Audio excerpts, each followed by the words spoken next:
Hello guys, welcome to the new video of B Pharma 8th Sem. Uh, Today we'll be studying about pharmaceutical product development, and in this basically we'll be studying about classification of pharmaceutical dosage form. So pharmaceutical dosage form can be classified into four main categories, that is solid, semi-solid, liquid and gas. Now this table shows the different parts, that is under solid we can say tablet and capsules, under semi-solids cream, paste, gel, suppositories. Then under liquid is classified into two types, monophasic liquid and biphasic liquid. So in monophasic liquid there are syrups and solutions, and in biphasic liquids there are emulsions and suspensions. And gases, there are inhalers and aerosols. So basically these were the examples of solid and semi-solid, liquid and gas type of dosage form. Now we'll study them in detail. Solid form. What are solid form? Oral dosage forms like tablet and capsule, which are the most popular and convenient method of drug delivery. तो इसका मतलब क्या है कि जो oral doses forms होते हैं, जैसे कि हमारे टैबलेट्स एंड कैप्सूल्स जो होते हैं, वो सॉलिड फॉर्म में आते हैं और ये one of the most common use होने वाले मेथड है. फिर they can be produced in a non sterile environment with the high volume of products produced in these doses form.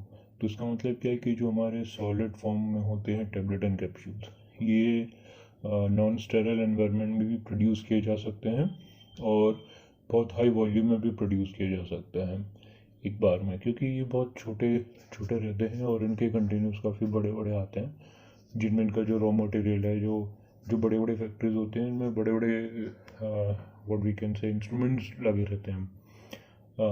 Tablet obviously आपने अपने पुराने उसमें पढ़ा ही होगा कि टैबलेट्स फॉर्म कैसे होती हैं, कैप्सूल फॉर्म कैसे होता है. तो ये उसी से आप समझ सकते हैं कि काफ़ी लार्ज क्वांटिटी में they can be produce at a single given time.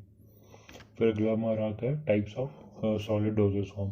तो जो हमारा सॉलिड डोजेज फॉर्म है वो फर्दर मेन 5 कैटेगरीज में हम उसको डिवाइड कर सकते हैं: टैबलेट, कैप्सूल, पाउडर, एफरवेसेंट और लॉन्जेस. अब हम इनको डिटेल में पढ़ेंगे. टैबलेट्स. What are tablets?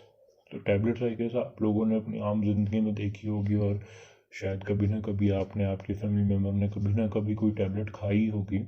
तो बेसिकली टैबलेट्स के भी अलग अलग तरीके के शेप होते हैं, साइज़ होती है, वेट होता है. कोई टैबलेट आपने देखा होगा, कोई लंबी टैबलेट होती है, कोई थोड़ी मोटी टैबलेट होती है, कोई गोल टैबलेट होती है, कोई किसी की थिकनेस ज़्यादा रहती है, कोई थोड़ी ज़्यादा हार्ड रहती है. तो इस टाइप से अलग अलग तरीके से टैबलेट हो सकती है. तो टैबलेट की हम डेफिनेशन बोल सकते हैं, they are unit solid dosage form consisting of the active ingredient and suitable pharmaceutical excipient. तो टैबलेट जो है वो एक सॉलिड डोजेज फॉर्म है, जो कि एक एक्टिव इंग्रेडिएंट होता है उसमें, और साथ में सुटेबल फार्मास्यूटिकल एक्सिपिएंट होता है. फिर अगला आता है हमारा capsules. What are capsules? Capsules भी आपने देखे होंगे. एक अगर हम फॉर एग्जांपल बहुत ही आम जिंदगी में यूज़ होने वाला कैप्सूल, अगर शायद आप लोगों ने देखा, बीकासूल करके कैप्सूल आता है, वो बहुत लोगों ने देखा होगा, बहुत ही आम ज़िंदगी में लोग उसको यूज़ करते हैं. तो वो एक कैप्सूल का एक एग्जांपल है. तो कैप्सूल फिर हमारे दो तरीके के होते हैं: हार्ड जिलेटिन कैप्सूल और सॉफ्ट जिलेटिन कैप्सूल. तो अब हम इसको पढ़ते हैं. कैप्सूल्स की definition: they are unit solid dosage form consisting of a gelatin shell that breaks open after the capsule has been swallowed and releasing the drug.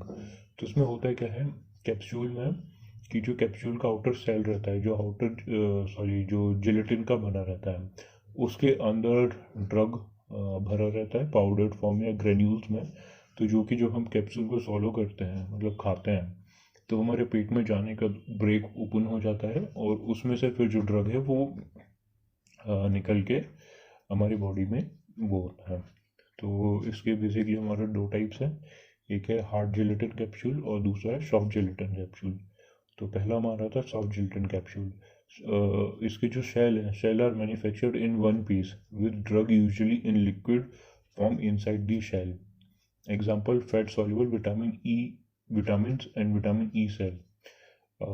जैसे कि आप लोगों ने देखा हो कि विटामिन ई के जो कैप्सूल्स आते हैं वो पूरा एक सिंगल कैप्सूल रहता है। वो कैप्सूल दो पार्ट में नहीं रहता है।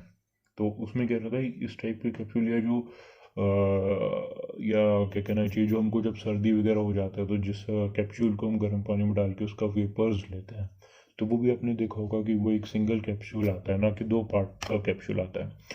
तो इस टाइप के जो सिंगल सेल वाले कैप्सूल आते हैं इनको सॉफ्ट जेलेटिन कैप्सूल कहते हैं। और इनमें अंदर लिक्विड, यूजुअली लिक्विड भरा रहता है, मतलब जो ड्रग है वो लिक्विड फॉर्म में भरा रहता है। ठीक है। फिर अगला आता है हमारा हार्ड शेल कैप्सूल। तो hard shell capsule manufactured in two pieces that fit together and hold the drug either in a powder or granular form. जैसा कि अभी मैंने बताया था कि जो हमारा दूसरा टाइप का होता है वो हार्ड शेल कैप्सूल होता है, जिसको हम वीकसूल का एक एग्जांपल ले सकते हैं। तो इसमें आप देखते होंगे इसमें लिक्विड नहीं भरा है, इसमें वो जो ड्रग है वो पाउडर या ग्रेन्यूल के फॉर्म में भरा रहता है। तो इसके जो कैप्सूल रहते हैं वो दो पार्ट में बनते हैं, मतलब एक अपर पार्ट है, लोअर पार्ट, हम इसको इस तरीके से समझने के लिए कह सकते हैं, दो पार्ट में रहता है।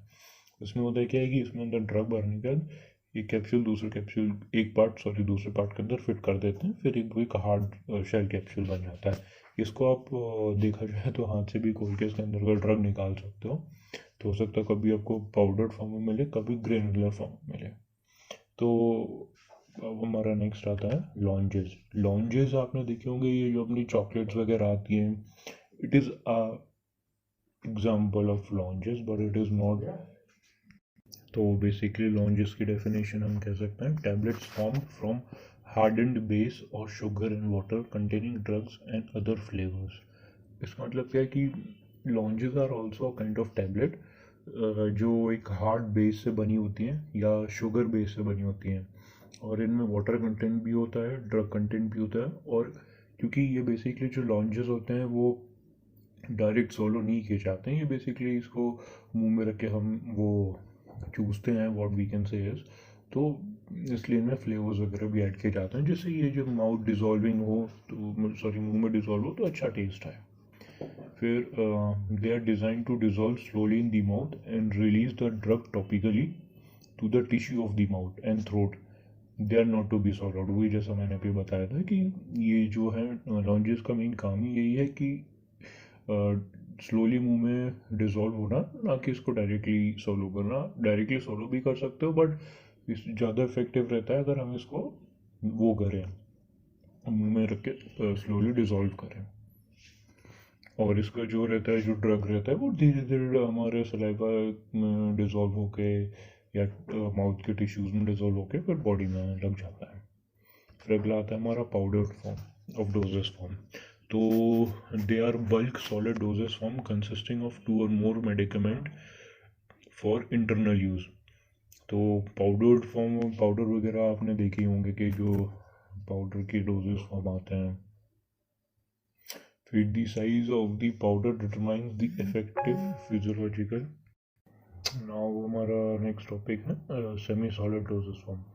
तो सेमी सॉलिड डोजेस फॉर्म भी आपने देखा होगा, जो जेल बेस में जो मेडिसिन आती हैं, जो ऑइंटमेंट जिनको हम कहते हैं मतलब आम भाषा में, लेकिन वो ऑइंटमेंट में अंदर जेल बेस में रहता है। जैसे कि शायद मूव हमारा जो है वो जेल बेस में आता है।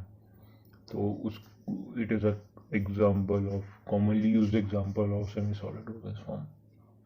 तो semi solid dosage form contains both liquids and solid. Semi solid का मतलब ही वही है कि उसमें लिक्विड और सॉलिड का कॉम्बिनेशन है।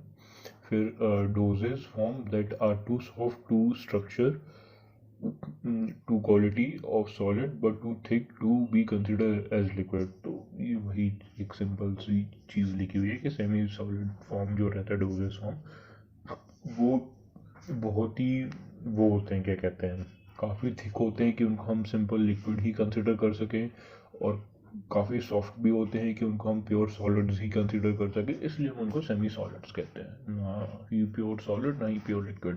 तो semi solids they are meant for topical application. ये ऊपर से लगाए जाते हैं, जैसे कि हमारा मूव वगैरह ये सब है टॉपिकल, स्किन के ऊपर से लगाए जाने वाले सेमी सॉलिड फॉर्म। इसमें ज़्यादा कुछ वैसा समझने का था नहीं, क्योंकि ये जो टॉपिक है वो हमारी आम ज़िंदगी से ही जुड़ा हुआ है, तो ये टॉपिक भी कुछ ज़्यादा डिटेल में डिस्क्रिप्शन की आई गेस ज़रूरत नहीं है।